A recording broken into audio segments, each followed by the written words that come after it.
ज्या महिन्यात कोणताच बदल होत नाही त्याला म्हणतात धोंड्याचा महिना. याला मलमास म्हणतात.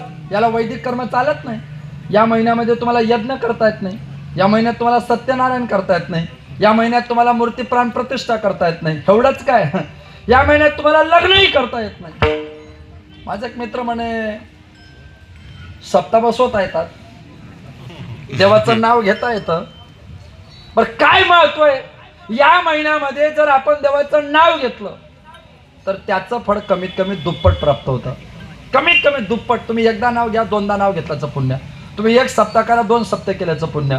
तुम्ही एक कीर्तनाचं आयोजन करा, 2 कीर्तन केल्याचं पुण्य. मग तो म्हणाला लग्न का होत नाही, म्हटलं याच्यापुढे होत नाही.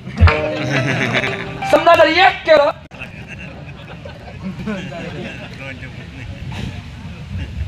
काय आपले जे पूर्वज आहे ना ते असे काय अंदाजाने प्रवास करत नाही, त्याला काहीतरी प्रक्रिया असतात.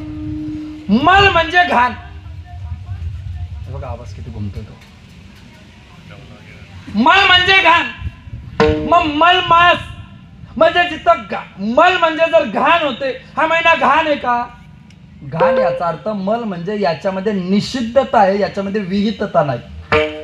महान ऋषी होते, त्याचं नाव मेधावी. त्या मेधावी नावाच्या ऋषीचं लग्न झालं महाभारतामध्ये. लग्न झाल्यानंतर मुलगी झाली त्यांना, त्यांची पत्नी वारली. उद्वेगातून त्यांनी तपश्चर्या केली आणि ती तपश्चर्या चालता चालता त्यांची पोरगी लग्नासारखी झाली. तपश्चर्या उत्थान पावली. विचारलं बाळा तू कोण आहे? बाबा मी तुमचीच पोरगी. लग्न झालंच नाही माझं. बेटा मी आता साधूच झालोय, मला काही पुन्हा प्रपंचात यायचं नाही, तू तुझ्या पद्धतीने लग्न करून घे. केलंय असतं तिने जर तिचं इंस्टाला किंवा फेसबुकला अकाउंट असतं तर. दुर्दैवाने नव्हतं तिचं अकाउंट. मग तिचा नाईलाज झाला.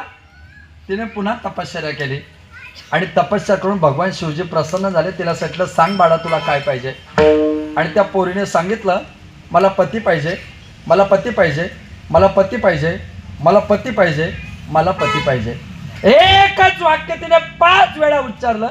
सांगितलं चल तुझी इच्छा पूर्ण होईल, तुला 5 पती भेटतील. ती पोरगी म्हटली एका पुरुषाने 2-3 लग्न करणं ठीक आहे, पण स्त्रीमध्ये तो आचार आजपर्यंत नाही. आणि मग मी तर बदनाम होईल, माझा उपयोग काय होईल? मग काळजी करू नको, या जन्मात तुला 5 पती भेटणार नाही, पण पुढच्या जन्मात तुला 5 पती सोबत संसार करावाच लागेल. मग मी जर त्या 5 पती सोबत पुढच्या जन्मात संसार केला तर माझं पातिव्रत्य शिल्लक राहणार नाही. पातिव्रत्यही टिकलं पाहिजे आणि तुमचा आशीर्वादही खरा ठरला पाहिजे. याच्याकरता मी काय करू? त्याच्याकरता मध्ये